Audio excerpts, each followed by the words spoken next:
वक्फ board एक autonomous body है जो किसी की इन्फ्लुएंस से काम नहीं करती है। न्यूट्रल एंड इंडिपेंडेंट बॉडी है वो। मुस्लिम मजहब में हमारे यहाँ पे लोग जो साहिब हैसियत होते हैं वो अपनी कुछ प्रॉपर्टी को, कुछ पार्ट को डोनेट कर देते हैं, ट्रस्ट बना देते हैं, बायलॉज बना देते हैं, उसका गाइडलाइंस बना देते हैं कि ये मेरी प्रॉपर्टी है, मैं अल्लाह की राह में वक्फ करता हूँ और इसकी जो भी सोर्स ऑफ इनकम होगी गरीब लोगों के लिए जाएगी, गरीब बच्चियों की शादी ब्याह में खर्चा होगी, मुसलमानों के बच्चों को एजुकेशन के लिए खर्चा होगी, वेरियस वेलफेयर स्कीम्स के लिए ये यूज होगी। ये मकसद के तहत लोग हैं वक्फ करते हैं। क्या चंद्रबाबू नायडू जी इससे सहमत हैं, वो सपोर्ट करते हैं? क्या नीतीश बाबू बिहार के जो चीफ मिनिस्टर हैं वो सपोर्ट करते हैं? क्योंकि वो भी इस गवर्नमेंट का पार्ट है, एनडीए का। जो भी वो बिल लाना चाहते हैं, जो अमेंडमेंट करना चाहते हैं वक्फ एक्ट के अंदर, उसको पब्लिश कर देंगे, ड्राफ्ट ऑनलाइन ड्राफ्ट डाल दें। अच्छी चीज होगी उसको वेलकम किया जाएगा, जो खराब है उसका विरोध किया जाएगा। क्लियर है? हेलो फ्रेंड्स, वेलकम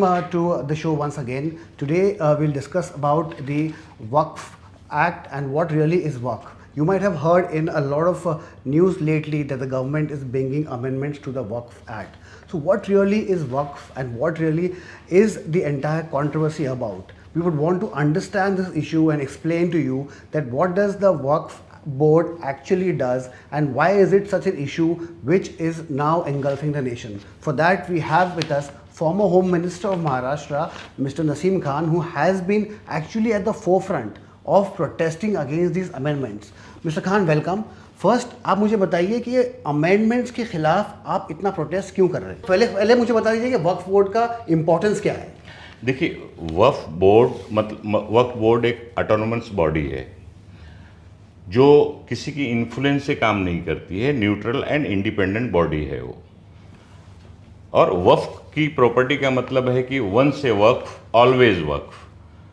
मुस्लिम मजहब में हमारे यहाँ पे लोग जो साहिब हैसियत होते हैं, ठीक ठाक लोग, फाइनेंशियली साउंड होते हैं, वो अपनी कुछ प्रॉपर्टी को, कुछ पार्ट को डोनेट कर देते हैं, ट्रस्ट बना देते हैं, बायलॉज बना देते हैं, उसका गाइडलाइंस बना देते हैं कि ये मेरी प्रॉपर्टी है, मैं अल्लाह की राह में वक्फ करता हूँ और इसकी जो भी सोर्स ऑफ इनकम होगी वो कहीं मदारिस में जाएगी, गरीब लोगों के लिए जाएगी, गरीब बच्चियों की शादी ब्याह में खर्चा होगी, मुसलमानों के बच्चों को एजुकेशन के लिए खर्चा होगी, वेरियस वेलफेयर स्कीम्स के लिए ये यूज़ होगी। ये मकसद के तहत लोग डोनेट करते हैं, वक्फ करते हैं और उसको मॉनिटर करने का काम ऑटोनोमस बॉडी जो हमारे देश की बनाई गई है 1954 में, 1995 में कंप्लीट किया, सेंट्रल वक्फ एक्ट लाया गया।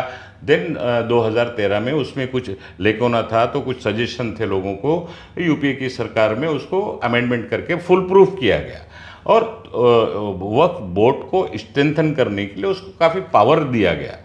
अब वो अच्छी तरह से काम कर रही है। उसका काम है जो वक्फ की ज़मीन है, प्रॉपर्टी है, उसकी निगरानी करना, जो गैर कानूनी तरीके से, अनलॉफुल तरीके से लोगों ने इंक्रोचमेंट किया है, कब्ज़ा किया है, उसको छुड़वाना, उसकी ट्रस्ट के जो बायलॉज हैं उसके बायलॉज के मुताबिक उसको यूज़ करवाना, ऐसे सब वगैरह वगैरह सारे इम्पोर्टेंस है।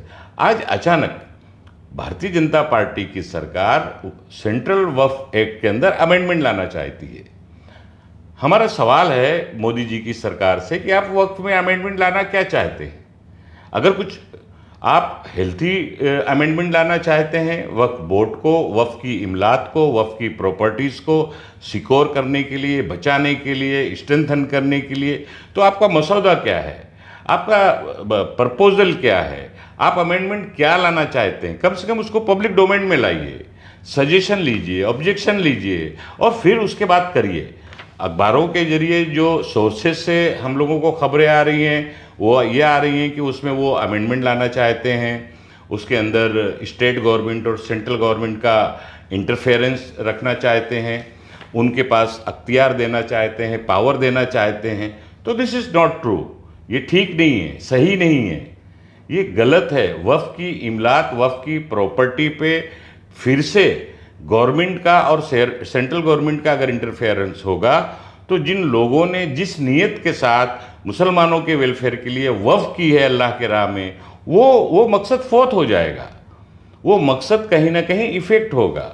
और वैसे भी वक्फ की जितनी भी प्रॉपर्टी पूरे देश में है, आज आप दिल्ली चले जाइए, यूपी जाइए, बिहार जाइए, कर्नाटका जाइए, वेस्ट बंगाल जाइए, आप महाराष्ट्र ले लीजिए, गुजरात ले ऑडियंस को बताना लीजिए। चाहता हूँ कि थर्ड लार्जेस्ट लैंड होल्डर है वक्फ इंडिया में, आफ्टर डिफेंस, रेलवेज, उनका जितना लैंड बिल्कुल होल्डिंग बिल्कुल, है जो जितना भी लैंड पूरे देश में लैंड बैंक है, सबसे ज़्यादा बड़ा land bank, third in India, वो वक्फ की लैंड है।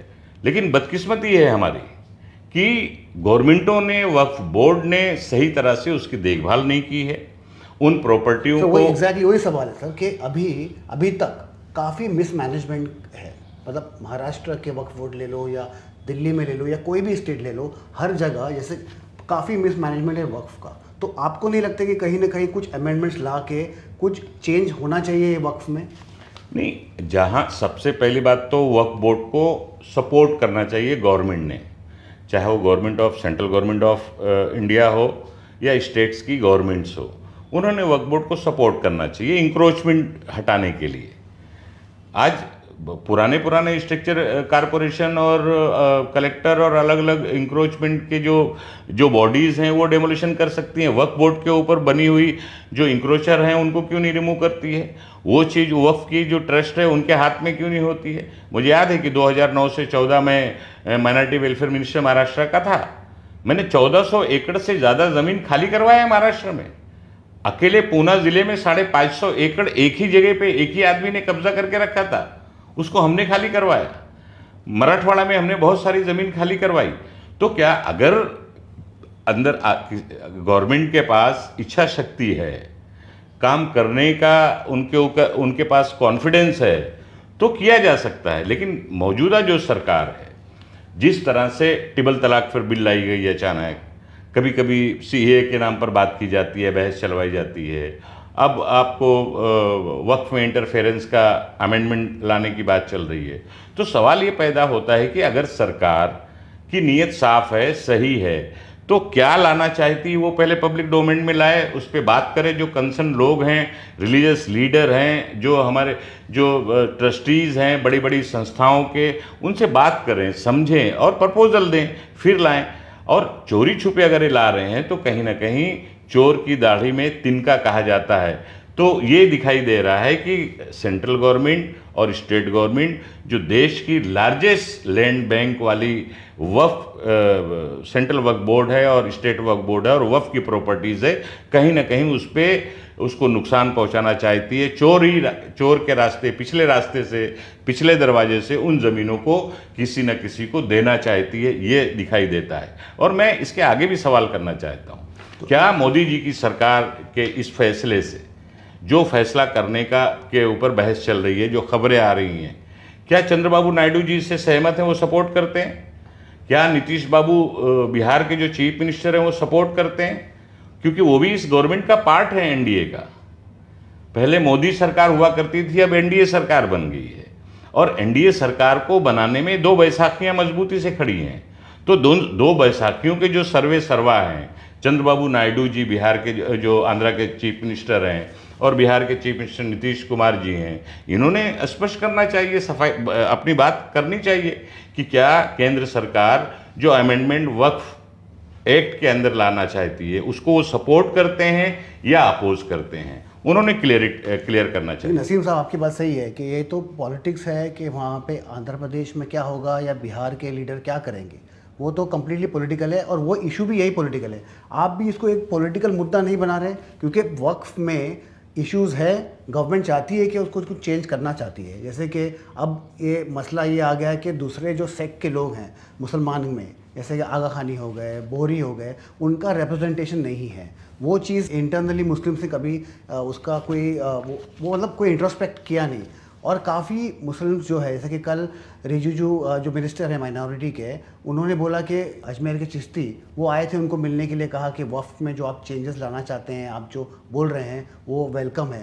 तो कहीं ना कहीं मुस्लिम्स भी यूनाइटेड नहीं है इस चीज़ में और खाली एक पॉलिटिकल इशू बन गया, ये मेरे को बोलना है। No, this is not a political issue is एकदम इशू क्लियर है। गवर्नमेंट, मैंने जैसे पहले कहा, फिर दोहरा रहा हूँ कि अगर गवर्नमेंट की नीयत साफ है, वक्फ की प्रॉपर्टी को सिक्योर करना चाहती है, मुसलमानों के वेलफेयर के लिए उसको जो जिस पर्पज से वक्फ लोगों ने, देश के लोगों ने किया है, उसको यूज़ करने के लिए सिक्योर करना चाहती है, स्ट्रेंथन करना चाहती है, तो हम उसका वेलकम करेंगे, हम उसका इस्तेकबाल करेंगे। लेकिन करना क्या चाहती है, कम से कम वो ड्राफ्ट तो लाओ, आप बताओ तो सही। रिज्जू जी से मैं कहना चाहूँगा कि एक प्रेस कॉन्फ्रेंस करके बताइए देश की जनता को कि सेंट्रल वक्फ एक्ट में आप अमेंडमेंट क्या करना चाहते हैं।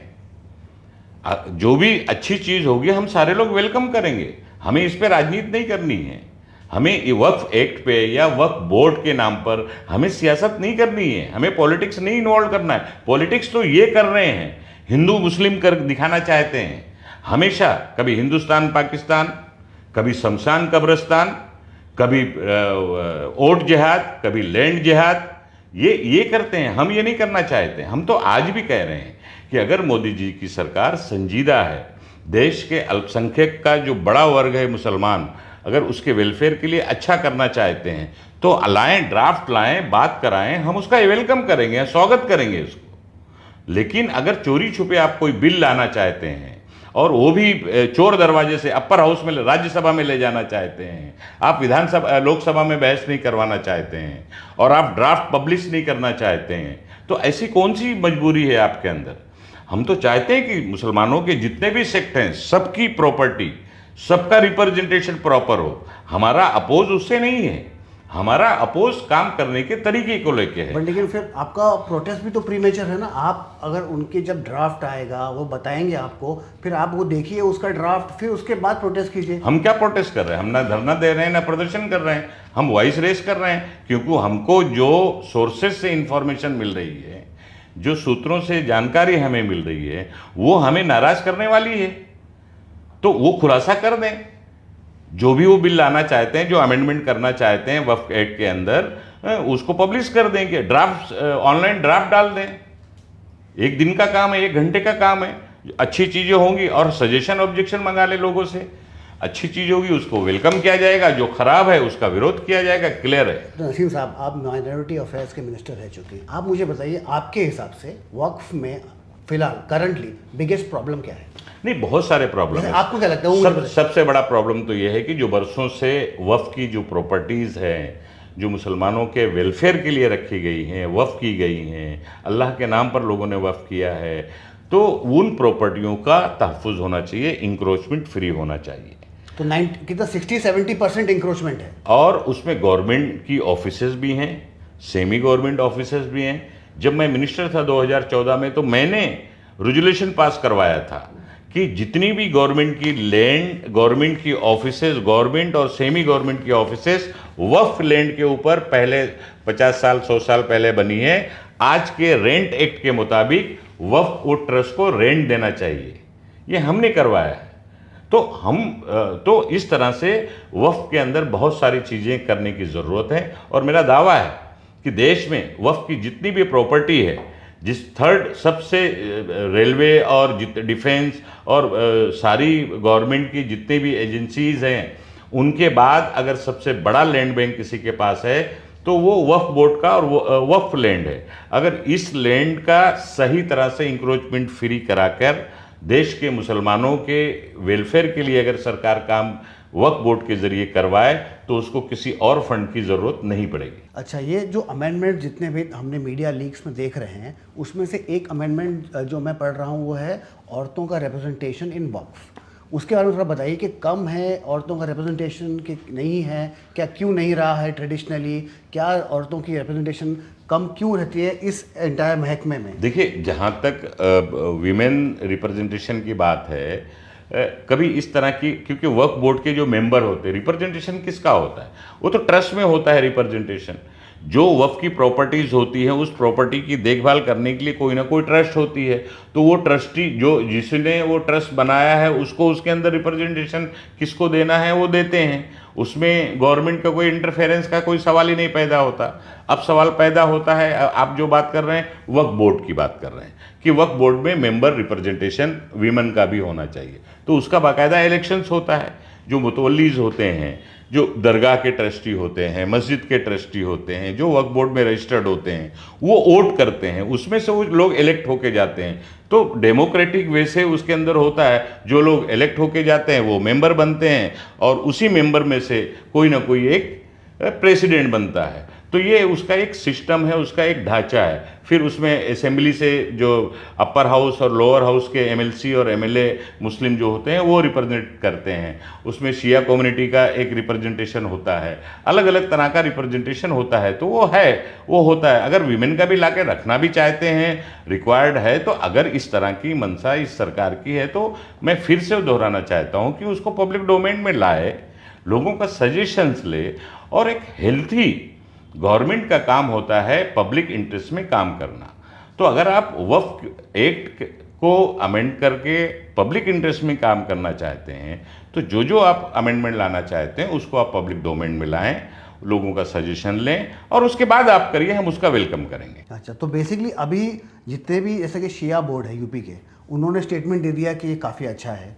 तो मेरे को वही लग रहा है कि कहीं ना कहीं गवर्नमेंट को भी ये फ़ायदा उठा रही है कि काफ़ी जो मुसलमानी सेक्ट्स है अलग अलग, वो एक साथ में एक वॉइस में नहीं बोल रहे हैं और कोई कुछ अलग बोल रहा है। कोई अजमेर में कोई कुछ बोल रहा है, यूपी में कोई कुछ बोल रहा है, महाराष्ट्र में आप कुछ बोल रहे हैं। तो उस तरीके से मुझे लग रहा है कि गवर्नमेंट इस चीज़ का फ़ायदा उठा रही है। देखिए, ये जो गवर्नमेंट है, फूट डालो राज करो की सियासत करने वाली ये गवर्नमेंट है।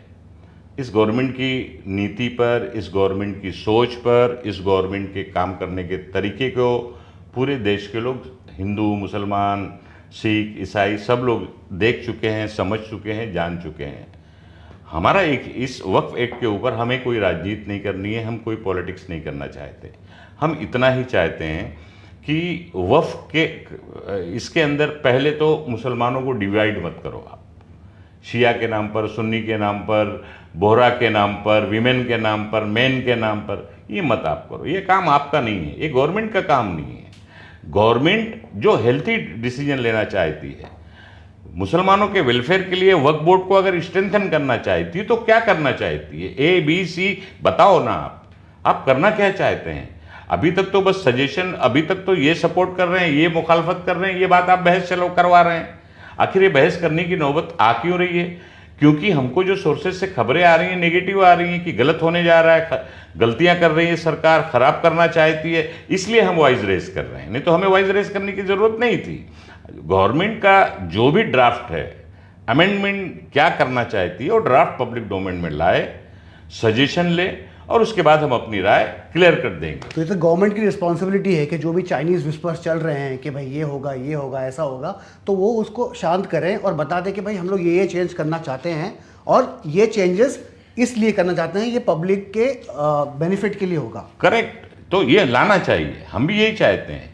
हमने पहले भी दिन यही कहा है, आज फिर आपके चैनल पे मैं ये कह रहा हूँ कि भारत की सरकार को चाहिए, केंद्र की सरकार को चाहिए कि अगर वो अमेंडमेंट लाना चाहते हैं तो अमेंडमेंट क्या लाना चाहते हैं, किस सेक्शन में अमेंडमेंट लाना चाहते हैं और क्या क्या लाना चाहते हैं। उससे वक्फ की प्रॉपर्टीज़ को, वक्फ की इमलात को, वक्फ बोर्ड को, स्टेट वक्फ बोर्ड को कितना फ़ायदा है, कितना नुकसान है, हमें भी थोड़ी बहुत अगर मालूमात है तो हम भी सजेशन देंगे। और हमारी वक्फ बोर्ड के लिए, वक्फ प्रॉपर्टीज़ की सिक्योरिटी के लिए अगर अच्छा होगा तो हम उसका वेलकम करेंगे। नसीम साहब, थैंक यू सो मच हमारे से बात करने के लिए। बहुत so that was mister Naseem Khan, farmer home minister and minority affairs minister of the Maharashtra government.